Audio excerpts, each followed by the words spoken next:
So అడగండి. నాకు తెలిసి వీడియో చాలా మంది చూస్తారు. సో ట్రాన్స్జెండర్స్ ని ఇష్టపడతారు, వాళ్ళ అవసరాలకు వాడుకుంటారని తెలుసు మీకు. యా తెలిసి మరి ఎలా లవ్ చేస్తారు, ఎలా ప్రేమిస్తారు నాకు అర్థం కాదు. మళ్ళీ తర్వాత మళ్ళీ మోసపోయినా అని చెప్పి మళ్ళీ బాధపడతారు. సో విన్నారా ఒక పాట, ఫేమస్ వర్డ్ ఒకటి విని ఉంటారా లేదో, ప్రేమ గుడ్డిది. ఏంటిది గుడ్డిది. ఏం చేస్తారంటే మోస్ట్ ఆఫ్ ది అంటే సొసైటీలో అమ్మాయి ట్రాన్సే కదా, అమ్మాయిలు అబ్బాయిలు కూడా ప్రేమించుకుంటారు రిలేషన్లో. మనం చూసుకుంటే సక్సెస్ అయిన ప్రేమలు వెరీ ఫ్యూ, ఫెయిల్యూర్ అయిన ప్రేమలే ఎక్కువ ఉన్నాయి సొసైటీలో. సక్సెస్ అయినవి వెరీ ఫ్యూ కనిపిస్తాయి మనకి. సో సక్సెస్ అవ్వవని తెలిసి సిస్జెండర్ పర్సన్స్ కూడా ఎలా ప్రేమించుకొని ప్రేమలో పడతారో, at the same like that trans కమ్యూనిటీలో కూడా comparatively cisgender persons transgenders love అనేది స్ట్రాంగ్గా ఉంటుంది, జెన్యున్గా ఉంటుంది. ఐఎమ్ షూర్ చెప్తున్నా. ఎందుకంటే ట్రాన్స్ కమ్యూనిటీ వాళ్ళకి మోస్ట్లీ తల్లిదండ్రుల ప్రేమ దొరకదు. చిన్నప్పుడే సొసైటీలో డిస్క్రిమినేషన్ అని, తల్లిదండ్రులు సొసైటీ వల్ల పరుగు పోతుందని తల్లిదండ్రులు ఇంట్లో గెంటేయటం. కమ్యూనిటీలోకి వస్తారు. కమ్యూనిటీలో ఏంటంటే ఒక సపోర్ట్ దొరుకుతుంది, మొరల్ సపోర్ట్ దొరుకుతుంది, ఎంకరేజ్మెంట్ ఇదంతా దొరుకుతుంది. కానీ ఆశించినంత ప్రేమ దొరకదు. అలాంటి టైంలో సిస్జెండర్ పర్సన్స్ నుండి ప్రేమను ఆశిస్తారు. ఎవరన్నా ఒకరోజు మీరు పలకరించి చూడండి, ఒంటరిగా ఉండి షార్లో ఉన్న వాళ్ళని బాగున్నావా తిన్నావా అని చూడండి. నెక్స్ట్ డే మీకోసం ఎదురు చూస్తూ ఉంటారు ఆ ప్లేస్లో, నిన్న నన్ను పలకరించాడు ప్రేమగానే. లైక్ అలాంటి ప్రేమ కోసం ఎదురు చూస్తూ ఉంటారు, ప్రేమ కోసం తప్పిస్తూ ఉంటారు. Everybody deserve love and respect ఎలాగో దొరకట్లా, అట్లీస్ట్ ప్రేమ అన్నా దొరుకుతుందేమన్నా ఆశతో ఎదురు చూస్తూ ఉంటారు. అలాంటి టైంలో ఒకడు వస్తాడు, గోరుముద్దలు తినిపిస్తాడు, అందరిని ఎదిరిస్తాను, పెళ్లి చేసుకుంటాను, లైక్ ఉంటాను అనే ఒక చిన్న మాటలకే వాళ్ళు సర్వస్వాన్ని అర్పించేస్తారు. లైక్ ఇక నాకు సర్వస్వం ఈడే, కమ్యూనిటీ అక్కర్లేదు, కమ్యూనిటీని వదిలేసి కూడా బయటకు వస్తారు. తనే అనుకుంటారు, ఫ్యామిలీ వద్దనుకుంటా అందరిని వదిలేసి వస్తాడు. కొంతకాలం ఫిజికల్గా ఫైనాన్షియల్గా తను వాడుకుంటాడు. నేను అబ్బాయిల్ని కూడా అందరినీ బ్లేమ్ చేయలేనండి. ఒక ట్రాన్స్ని పెళ్లి చేసుకోవాలి అంటే అతను పెద్ద యుద్ధం చేయడానికి సిద్ధపడి ఉండాలి. ఎందుకంటే తల్లిదండ్రులను ఎదిరించాలి, సొసైటీని ఎదిరించాలి, ఫ్రెండ్స్ దగ్గర డిస్క్రిమినేషన్ ఫేస్ చేయడానికి సిద్ధంగా ఉండాలి. ఎందుకంటే ఫ్రెండ్స్ అంటారు, అరే వీరు హిజ్రాన్ పెళ్లి చేసుకున్నాడు రా, 0.5 గాడరా అని అంటారు అబ్బాయిని. తల్లిదండ్రులు అంటారు, వారసుడి కావాలి నాకు, నువ్వు హిజ్రాన్ పెళ్లి చేసుకుని మా పరువు తీస్తున్నావు తల్లిదండ్రులు అంటారు. సొసైటీలో ఫ్రెండ్స్ ఎగతాళి చేస్తారు. ఎక్కడికన్నా తను తీసుకుని వెళ్ళిపోతే జనాలు విచిత్రంగా చూస్తారు. ఒక లైఫ్ వీటన్నింటినీ ఎదుర్కోవడానికి సిద్ధంగా ఉంటేనే ఒక ట్రాన్స్తో రిలేషన్లోకి రావాలి. మీరు కొంతకాలం ఫస్ట్ నిజమైన జెన్యున్ ప్రేమ అట్రాక్షన్ రిలేషన్లోకి వస్తాడు, కొంతకాలం బాగుంటారు, హ్యాపీగా ఉంటారు. తర్వాత వాడు ఫ్రెండ్స్ ఎవరైనా ఎగతాళి చేస్తారు, అరే వీడు హిజ్రాతో ఉన్నాడు, వీడు 0.5 గాడు, వీడు అమ్మాయిలతో పెళ్లి చేసుకోడు, లైక్ అట్లా అనగానే వాడికి మనసులో చిపుక్కనంటది. తల్లిదండ్రుల దగ్గరికి పోతాడు, పెళ్లి చేసుకుంటా అనగానే దాన్ని పెళ్లి చేసుకోవడం ఏంటి, నాకు వారసులు కావాలి, అమ్మాయిని పెళ్లి చేసుకో, అక్కడ ఇంకొంచెం బాగా ఇట్లా ఒక్కొక్కరు ఒక్కొక్క కామెంట్స్ చేయగానే ఆ కామెంట్స్ వినగానే వాడి వెంటనే మనసు మారిపోతుంది. వెళ్ళిపోతాడు, కొంతకాలం ఉంటాడు, వెళ్ళిపోతాడు, అమ్మాయిని పెళ్లి చేసుకుంటాడు, వాళ్ళ లైఫ్ వాడు హ్యాపీగా బతుకుతాడు. కానీ ఇక్కడ ఏముందంటే తల్లిదండ్రుల ప్రేమ లేక, కమ్యూనిటీ నుండి అంత ప్రేమ ఆశించినంత ప్రేమ దొరక్క, సొసైటీలో యాక్సెప్టెన్స్ లేకుండా సర్వస్వం నువ్వే అనుకొని తన ప్రాణాలు నీ మీదే పెట్టుకున్న ఆ ప్రేమ, ఆ మనస్సు ఏమైపోతుంది చెప్పలేదు. యూ కాంట్ ఇమాజిన్ అండి. ఎందుకంటే మన తెలంగాణలోనే మనం రీసెంట్గా చూసుకుంటే ఎంతో మంది ట్రాన్స్ వాళ్ళు ప్రేమ వల్ల చనిపోయిన వాళ్ళు చాలా మంది ఉన్నారు. పెళ్ళయ్యాక కూడా అందరిని ఎదిరించి పెళ్లి చేసుకున్నాడు అనుకో, పెళ్ళయ్యాక వాడదన్నాడు ఇదన్నాడు అని పెళ్ళైనాక కూడా ట్రాన్స్ ను వదిలేసి వెళ్ళిపోయి వేరే పెళ్లి చేసుకుని వాళ్ళు హ్యాపీగా బ్రతుకుతున్నారు. ఇదే ఇష్యూకి సంబంధించి కూడా మనం చూస్తూ ఉంటాం. ట్రెండ్ వైరల్ అయిన వాళ్ళు కూడా సంగీత రాజు విడిపోయిన సందర్భాలు చూస్తున్నాము. సో అందరు షాక్ అయిపోయారు అప్పట్లో, ఒక ట్రాన్స్జెండర్ ని చేసుకున్నారు, మంచిగా ఉంటున్నారు, సో మంచిగా ఉన్నారు, లాస్ట్ చూస్తే విడిపోయారు వాళ్ళు. అంటే చూస్తుంటే ఇవన్నీ నీకేమనిపిస్తూ ఉంటది? ఇది గుడ్ క్వశ్చన్ అండి. నేను కూడా అంకిత రాజు వాళ్ళ ఇంటర్వ్యూ తీసుకున్నాను. వేరే ఛానల్లో నేను యాంకర్ గా చేస్తున్నప్పుడు ఒక లైఫ్ ఈజ్ బ్యూటిఫుల్ ప్రోగ్రామ్ చేస్తుంటే ఆ ప్రోగ్రామ్ లో భాగంగా వాళ్ళిద్దరికి ఇంటర్వ్యూ తీసుకున్నాను. నేను హోస్ట్ గా చేసినప్పుడు ఐ వాజ్ వండర్డ్. ఆ అబ్బాయి చెప్పాడు, లైఫ్ లాంగ్ కలిసి ఉండలేనప్పుడు రిలేషన్ లోకి రాకూడదు, నేను అందరిని ఎదిరించాను, వచ్చాను, లైఫ్ లో చెయ్యి విడవను అని ఆ అబ్బాయి చెప్పాడు నాకు. నాకు చెప్పాడు. ఈవెన్ ఆ అమ్మాయి చెప్పింది, అందరిని ఎదిరించి నాతో లైఫ్ లాంగ్ ఉండడానికి సిద్ధపడ్డాడు నా చిన్ను, మేము సొసైటీకి ఆదర్శంగా నిలిచాము అని ఆ అమ్మాయి చెప్పింది. వాళ్ళిద్దరూ అంత ఆదర్శంగా ఉన్నారు, సోషల్ మీడియాలో ఒక ట్రెండ్ అయ్యారు, ప్రతి చోట ఎక్కడికి వెళ్ళినా కూడా అంకితరాజు అని సోషల్ మీడియా ఎఫెక్ట్ వల్ల వాళ్ళు యూట్యూబ్ ఛానల్ రన్ చేసుకుంటున్నారు, వాళ్ళకి కొంచెం ఒక క్రేజ్ వచ్చింది, ఒక సక్సెస్ వచ్చింది. విత్ ఇన్ ద ట్రాన్స్ కమ్యూనిటీలో కూడా ఎక్కడో ఒక చిన్న బాధ ఉండేది, మనం పెళ్లి చేసుకుంటే శాశ్వతంగా ఉండలేము, మధ్యలో వదిలేసి వెళ్ళిపోతాడు, వద్దు లవ్ వద్దు పెళ్ళొద్దు అనుకున్న ట్రాన్స్ వాళ్ళకి కూడా పాజిటివ్ వైబ్స్ వచ్చింది. వాళ్ళు ఎంత హ్యాపీగా ఉన్నారు, మనం కూడా ఒక అబ్బాయిని పెళ్లి చేసుకోవాలి, లివింగ్ లోకి రావాలి అని చెప్పేసి ఒక ఆశలు అయితే వచ్చినాయి. ఇలా అందరికీ ఆశలు కల్పించి సోషల్ మీడియాలో మీరు ఇంత చేసి సడన్ గా వితౌట్ అంటే రీజన్స్ ఎవరు చెప్పట్లేదు, అపోహలు మాత్రం స్ప్రెడ్ అవుతున్నాయి.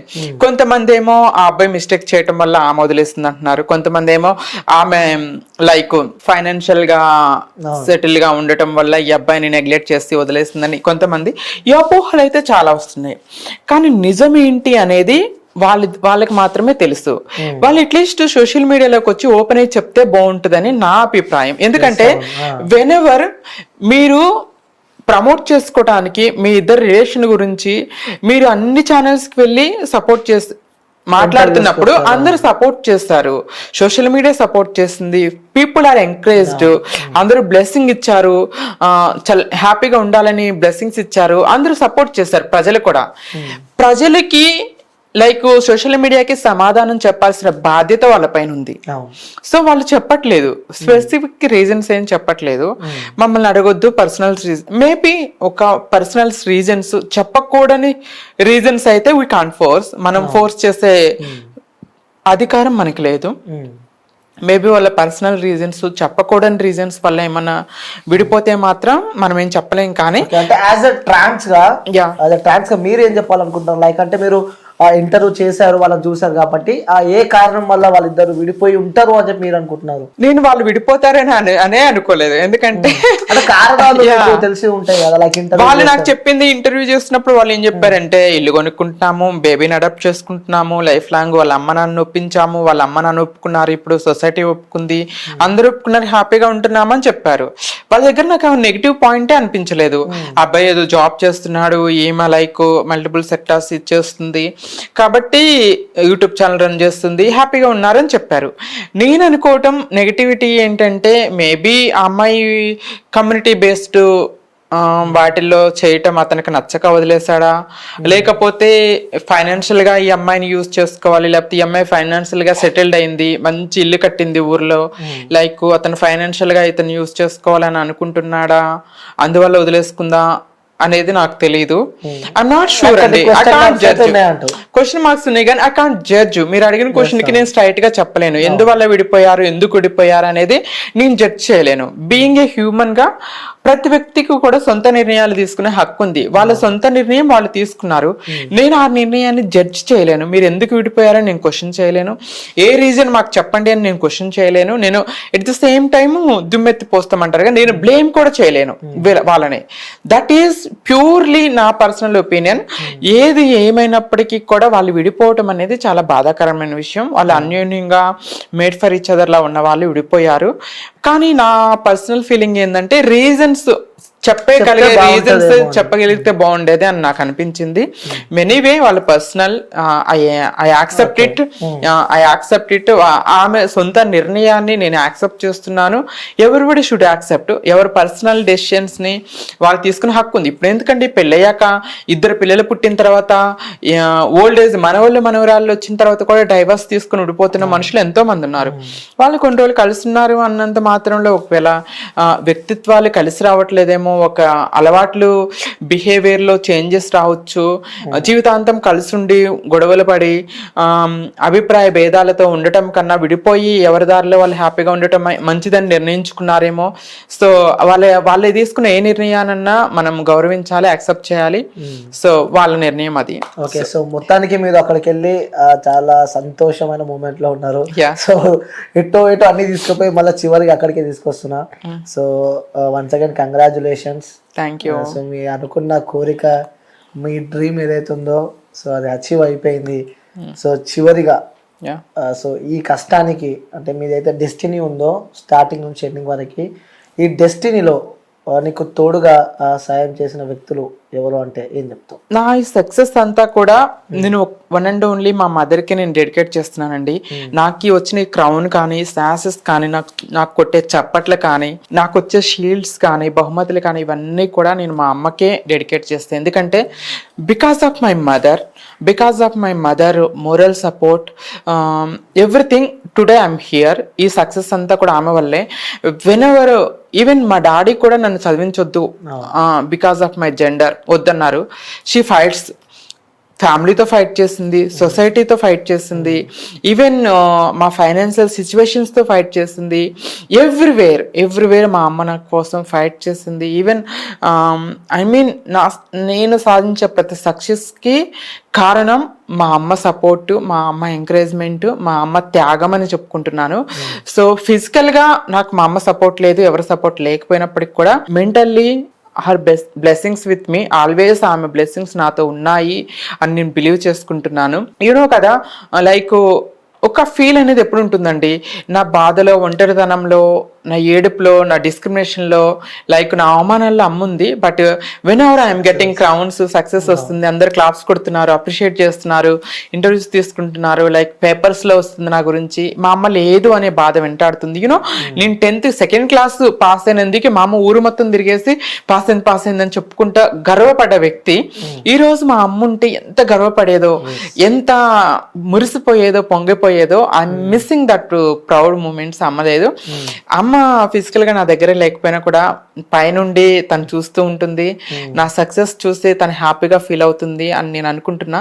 ఈ సక్సెస్, ఈ డెడికేషన్ మొత్తం మా అమ్మకి అంకితుంది. యూనోగా whenever I was announced, నాకు ఇవన్నీ అనౌన్స్ చేసినప్పుడు, ఇండియాని అనౌన్స్ చేసినప్పుడు, నాకు miss universe trans 5th runner up trophy ఇచ్చినప్పుడు, లైక్ మిస్ ఏషియా ఇచ్చినప్పుడు, ఇవన్నీ ఇచ్చినప్పుడు కూడా కళ్ళు మూసుకొని ఐ థ్యాంక్ మై మదర్. అమ్మా నీ వల్లే నేను ఈ సక్సెస్ వచ్చింది, అవార్డు వచ్చింది, because of you. I thank my mother and I thank God. దేవుడు ఐ బిలీవ్ గాడ్ అనమాట. దేవుడిని యాజ్ ఏ బిలీవర్గా దేవుడు లేకపోయినా, అమ్మ లేకపోయినా నాకు ఈ సక్సెస్ లేదు. So because of you guys only today I'm here. You know కదా, మనకి అన్ని 20+ కంట్రీస్ రిప్రజెంట్ చేస్తాయి. సో మనకి దేర్ ఇస్ డిఫరెంట్ రౌండ్స్ ఉంటాయి. టాప్ 10లో ఉన్న వాళ్ళు అట్లీస్ట్ బెస్ట్ అని మన ఫీలింగ్. టాప్ 10లో కూడా లేకుండా, ఫస్ట్ టాప్ 10 అనౌన్స్ చేసినప్పుడు టాప్ 10 లిస్ట్ లో కూడా లేకుండా ఏడ్చుకుంటూ ఎంటీ హ్యాండ్స్ తో, టాప్ 10లో లేని వాళ్ళకి ఏమీ రావు, షాస్ రాదు, క్రౌన్ రాదు, లైక్ ఏమీ రావు అనమాట. టాప్ 10లో లేని వాళ్ళు ఏడ్చుకుంటూ, బాధపడుకుంటూ ఎంటీ హ్యాండ్స్ తో వాళ్ళ కంట్రీస్ తిరిగిపోయారు. At least miss India Harshini top 6లో వచ్చేస్తుంది బయటకి. ముందుకు వచ్చి పిలిచినప్పుడు I was thankful god and my mother. తర్వాత మళ్ళీ టాప్ 6లో అనౌన్స్ చేసినప్పుడు, తర్వాత టాప్ 5th రన్నర్-అప్ గా miss India miss trans from Harshini అని అనౌన్స్ చేసినప్పుడు I was literally happy. At least I want to be a first winner, లేకపోతే ఫస్ట్ రన్నర్-అప్, సెకండ్ రన్నర్-అప్, ఈ మూడిట్లో గెలవాలనే ఆతృతతో, ఆవేశంతో, హ్యాపీనెస్ తో వెళ్ళాను, హోప్స్ తో. But at least I won the 5th runner up. Top 10లో కూడా లేకుండా ఎంటీ హ్యాండ్స్ తో పోయిన వాళ్ళు ఉన్నారు. సో ఈ క్రెడిట్, ఈ హ్యాపీనెస్, ఈ ఆనందం కూడా అంతా కూడా నాట్ ఓన్లీ ఇప్పుడున్న వాళ్ళే, అంటే మా బ్రదరు, మా ఫ్యామిలీ సపోర్ట్, ఫ్రెండ్స్, వీళ్ళందరూ సపోర్ట్ చేశారు. వీళ్ళందరితో కంపేర్ చేసుకుంటే ఈ సక్సెస్ కి, ఈ ఆనందాన్ని మొత్తానికి అర్హురాలు ఎవరున్నారంటే one and only my mother అండి. Super Harshini. So inspirational journey. So life లో చాలా కష్టాలు పడ్డావు, కానీ ఇప్పుడు ఒక సక్సెస్ రేట్ లో ఉన్నావు. సో మరిన్ని విజయాలు అందుకోవాలని చెప్పి కూడా మనస్ఫూర్తిగా కోరుకుంటున్నా. So all the best and thank you so much. Thanks to you also.